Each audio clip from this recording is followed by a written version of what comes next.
Bonsoir à tous, c'est le 19h sur ESAE TV. Tout de suite, les titres du journal. Le programme de vérification des importations PVI-NG de retour au Bénin. L'annonce a été faite ce mercredi lors du traditionnel point de presse hebdomadaire du secrétaire général de la présidence. Reçu quelques jours plus tôt sur la chaîne du média public, Oswaldo Meki a exposé les perspectives en cours dans le registre sportif quant au programme d'action du gouvernement et quelques opinions sur la polygamie viendront clôturer ce journal. Bienvenue sur ESAE Télévision. Le programme de vérification des importations PVI-NG reprend dès le 1er avril 2017 au Bénin.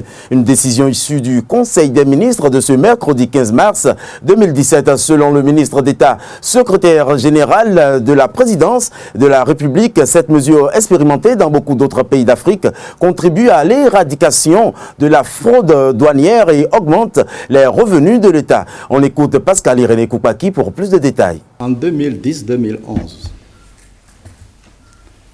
la fraude douanière estimée dans notre pays avoisinait chaque année 400 milliards de francs CFA. En 2011 déjà. Et c'est cela qui a conduit le gouvernement à l'époque à mettre en place le programme de vérification des importations nouvelle génération pour essayer de réduire à la fois la fraude et la corruption. Le programme a démarré, mais a connu un arrêt pour diverses raisons. La fraude douanière continue. La corruption continue. Les mécanismes de gestion d'un PVI permettent de limiter tout cela. Or, rappelez-vous, je vous ai dit ici que nous avons besoin de mobiliser toutes les ressources intérieures pour pouvoir financer le programme d'action du gouvernement. Par conséquent, l'instauration ou la réinstauration du PVI nous permettra d'engager davantage de ressources publiques. Voilà pourquoi il a été décidé par le Conseil de revenir sur le PVI. Et j'ai rappelé tantôt que le contrat de marché qui a été signé le 9 février 2011 n'a pas été abrogé. Ce contrat à l'époque a été suspendu, mais il n'a pas été abrogé. Par conséquent, avec les discussions que nous avons eues entre les différentes parties, nous sommes arrivés à la conclusion que nous avons besoin de cet instrument pour mobiliser les ressources intérieures. Du reste, ce n'est pas seulement au Bénin qu'il y a un programme de vérification des importations. Sur la côte ouest africaine et en Afrique centrale, il y a ce programme.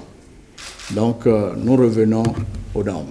Nous avons pris les dispositions réglementaires appropriées pour faire démarrer cela le 1er avril 2017. Donc, c'est dans notre intérêt de mobiliser les ressources publiques intérieures. Je vous ai dit tantôt que sur la côte ouest africaine, le PVI existe. En Afrique centrale, le PVI existe. C'est une période au cours de laquelle on doit revoir les dispositions qui permettent de mobiliser l'ensemble des ressources publiques au niveau de la douane. Nous ne sommes pas encore arrivés à ce stade de mobilisation de l'entièreté des ressources publiques. Donc, il faut une assistance pour permettre de mettre en place les mécanismes de gouvernance.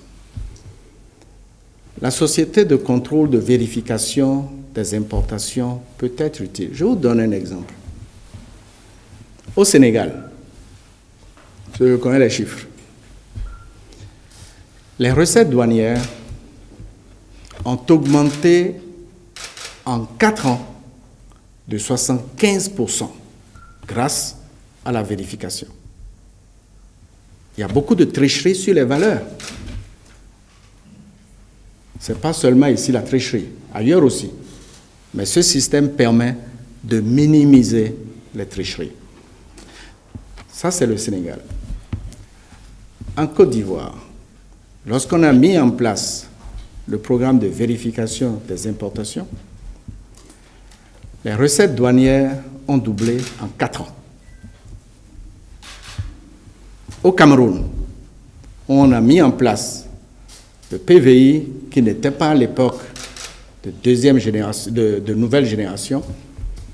Les recettes douanières ont augmenté de 600 milliards de francs CFA à 900 milliards. Faisons les calculs. Moi, je ne fais pas de calculs politiques. Je fais des calculs économiques. Et on avait bien montré à l'époque que l'importance de la fraude justifiait cela. Maintenant, on commence le travail, il y a eu des problèmes. Bon, mais on règle les problèmes. Et c'est ce qui est fait. Donc, moi, je n'ai pas d'état d'âme. Je sais ce qui s'est passé, moi, dans tous les détails.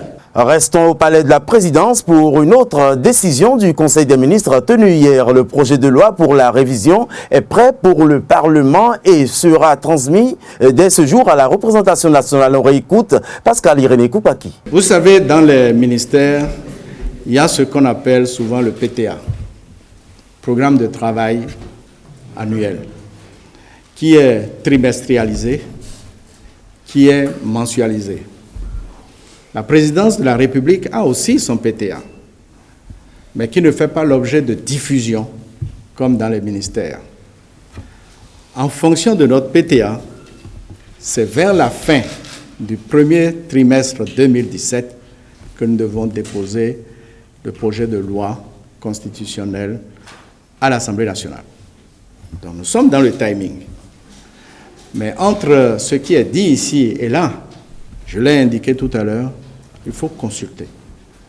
La gouvernance est une gouvernance participative. On n'a pas besoin d'inviter la presse tous les jours pour montrer que nous sommes dans un processus de consultation. Je l'ai indiqué. Les forces civiles, sociales ont été conviées à des échanges avec le chef de l'État et avec les membres du gouvernement. Les forces politiques également. Ça ne se fait pas toujours le jour, mais ça se fait quand même. Alors, j'ai dit tout à l'heure que c'est en troisième lecture que nous avons approuvé le test aujourd'hui. Même dans la nuit, il y a eu quelques légères modifications parce qu'on n'arrête jamais les consultations. Mais aujourd'hui, le gouvernement estime que c'est suffisamment mieux pour être envoyé à l'Assemblée nationale. Le timing est celui du gouvernement en relation avec les forces politiques, sociales et traditionnelles. Dans le projet de décret qui est en cours de transmission, nous n'avons pas indiqué si la session sera extraordinaire ou ordinaire. Nous avons adressé au président de l'Assemblée nationale le projet de loi qui modifie la Constitution, sans préciser que c'est en troisième lecture. Entre la première lecture et la deuxième lecture par le Conseil des ministres, qu'est-ce qui s'est passé? Entre la deuxième lecture et la troisième lecture, qu'est-ce qui s'est passé? Je ne parle pas des discussions particulières sur certains aspects entre certaines parties. Je prends seulement au niveau du gouvernement. Voyez-vous, entre la première et la troisième lecture, avec les consultations, bien entendu, il y a des aspects du premier rapport que vous ne trouverez pas. C'est un consensus, c'est vers un consensus qu'on doit s'acheminer. Donc, il n'y a pas d'amour propre d'auteur à avoir. Il y a à tenir compte de ce que les autres pensent, de faire un arbitrage. Un arbitrage a été fait au niveau du Conseil des ministres. L'autre arbitrage sera fait à d'autres niveaux. Les équipes nationales n'iront plus dans les hôtels. Le Bénin va avoir son gymnase, son boulodrome, une académie sportive sera créée par département. Ce sont là quelques lignes du programme d'action du gouvernement dans le secteur du sport que le ministre des Sports Oswaldo Meki a présenté ce lundi 13 mars 2017 à travers l'émission Bénin révélée sur la chaîne du média public l'ERTB. Un programme en fait de réforme, de création d'académies, de construction des stades communaux et départementaux, un terreau pour l'éclosion des talents. Revivez quelques moments forts de ce forum de discussion ancré dans le registre sportif avec Oswaldo Meki. Nous avons fait l'état des lieux de notre sport national et une fois encore, je veux confirmer à tous les Béninois que les talents existent mais ces talents se trouvent dans nos communes. L'organisation actuelle du sport et même le cadre réglementaire ne permettent pas l'éclosion de ces talents. Or, nous avons dit que nous voulons révéler le Bénin et donc nous voulons révéler les talents sportifs qui se trouvent à l'intérieur de nos communes. Et je peux confirmer une fois encore que dans plusieurs disciplines sportives, il y a vraiment du potentiel. Alors, nous avons dit qu'il faut retourner à la base. Retourner à la base d'abord à travers un premier projet que nous avons appelé le projet d'institution de classes sportives.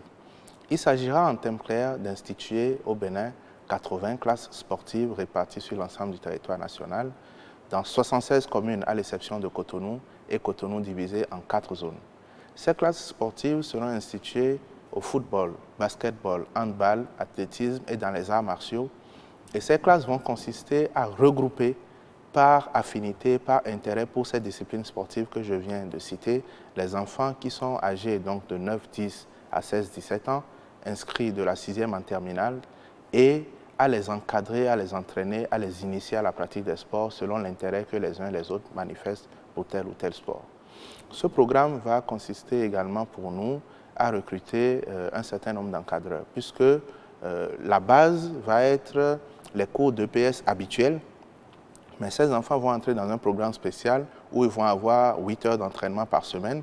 Nous avons déjà décrété que les vendredis après-midi seraient consacrés au sport, 3 heures de temps, et puis nous avons les mercredis, nous avons les samedis et les dimanches. La programmation sera connue selon chaque zone, mais en moyenne, chaque classe sportive aura 8 heures par semaine de sport et les enfants, une fois encore regroupés sur une base géographique et par discipline. Et nous allons déployer pour l'ensemble donc de ces classes sportives 400 encadreurs que nous allons recruter parmi les diplômés de l'INGEPS qui sont à la maison, parmi les gens qui ont des diplômes d'encadreurs dans les fédérations sportives reconnues par le ministère et qui n'exercent pas, et puis parmi toute autre personne ayant des qualifications réelles avérées pour encadrer les jeunes sportifs à la base, parce que nous voulons aussi que la mise en œuvre de notre programme ait un volet social, un volet économique, un volet création d'emplois. Et donc, ce programme qui démarre parce que nous allons lancer le recrutement des encadreurs en question à partir de lundi cette semaine. Ce programme qui démarre effectivement. Déjà, lundi, nous lançons le recrutement. Ce programme qui démarre déjà pourra être visible dans quelques jours. La polygamie est une réalité dans la société africaine. Sous d'autres cieux, il est permis à l'homme de prendre autant de femmes qu'il le désire. Suivez à travers cet élément les opinions recueillies à cet effet. J'ai vécu cette situation dont je ne conseille à personne de passer par la polygamie. Sincèrement, je n'ai pas gardé une bonne expérience de ça. Gérer une seule femme, ce n'est pas déjà facile. Gérer 2 femmes, c'est déjà tout un problème. Et c'est souvent un foyer, mais un cadre qui entraîne beaucoup de conséquences, comme parfois des jalousies, et d'autres femmes font des gris-gris pour essayer de basser leur mari. Il y a toutes sortes de problèmes qui sortent en retour de la polygamie. Mille ailleurs nous des nous compliqué de sont ce grand dans ce cacaïne et ne m'a dohode. We de là nous tenons créer problème dans mais dinaï assisi mais de madi. Hola yewesi a passé assisi ho ma fa. Ama to mele de ma se gangbe hode. Mais le kolo poni to tento me. Hola yewesi a.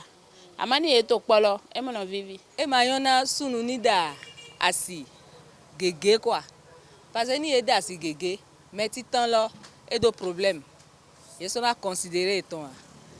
Donc mais de les sortir l'eau ni e da asi gege mon. Yon me lo po si temeni. Mais de les tin. Ye no gba fona be ou ezon yon no support les tin to me bo divia we via ton. Bo gbe asu bo to me po.